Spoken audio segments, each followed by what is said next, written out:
Don't you worry, the clip's about to begin, but don't forget to subscribe. Or else, don't make me turn this website around. Yeah. Let's take some calls. You ready? Because they've got questions for absolutely. you. Well, Naomi, and pronouns she, her in Illinois. Naomi, hang on for just a second. I'm reading in the chat that they can't hear you, and so I want to see if we can get David to sort out what's going on there. I'm gonna put you back on hold. Okay. Oh, they can hear now. There we go. Yeah. Please continue. I apologize. Okay. Do you know where I should start off from, or? So let me try and refine down your question a little bit. You were asking sort of what guardrails are there in place against Donald Trump doing Donald Trump things during the lame duck session. Is that a fair summary? Yes. Okay. Yes. So, that, and then also I know that ex-presidents still get like briefed and such. Is there anything like to keep him from telling, say Russia or someone, all of our dirty little secrets or not so dirty secrets or whatever? So let me answer that backwards. First, let's talk about what we do if Donald Trump tries to sell intelligence to the Russians post-presidency.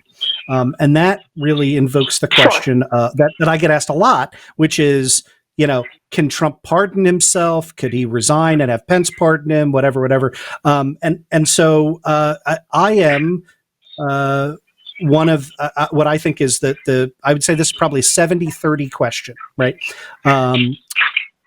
I think I'm part of the majority that thinks Donald Trump probably can pardon himself, that he does not need to resign and have Pence do it.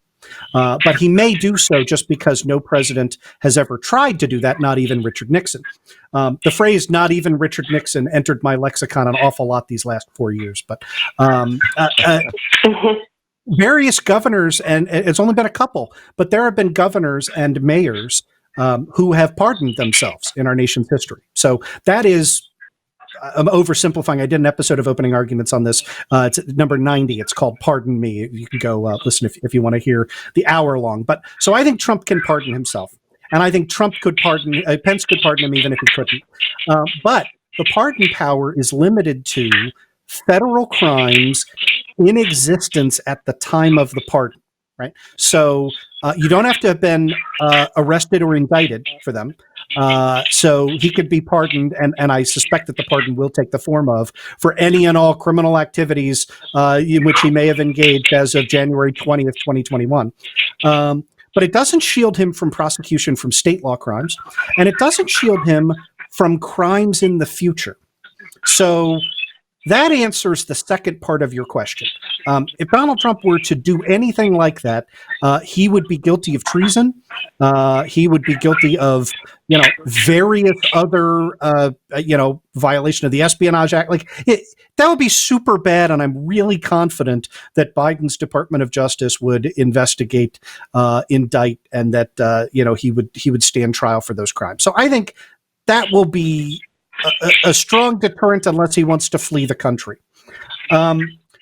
In terms of checks on background noise, I think, Naomi, if you're on speakerphone, can you turn off the speakerphone because we're getting a lot of background noise? But I'm just gonna mute you for a second while Andrew finishes the answer. I can switch you over. You can also just hang up on us if you want, and then Andrew can just answer your question offline. Yeah. You want to hang up? You basically answered my question. Okay. Well, I'm going to cut you off. You're Sweet. done. Well, Naomi, thanks so much for calling and for your kind words. By the way, if you haven't seen it, the origin of the name of this show is, of course, because I hang up on people in the atheist experience and it's become a thing. However, what we end up doing here is that for whatever reason, everybody seems to have so much more fun here and be much more affable. And so I generally ask people if they want to hang up on me or if they want me or us to hang up on them. That one, however, if your phone is giving me crappy sounds, I'm hanging up on you. Hey, thanks for checking out this clip for The Line. While you're here, hit that like button, hit subscribe, turn on notifications, and then share this with that bitter uncle of yours who loves talking about the good old days.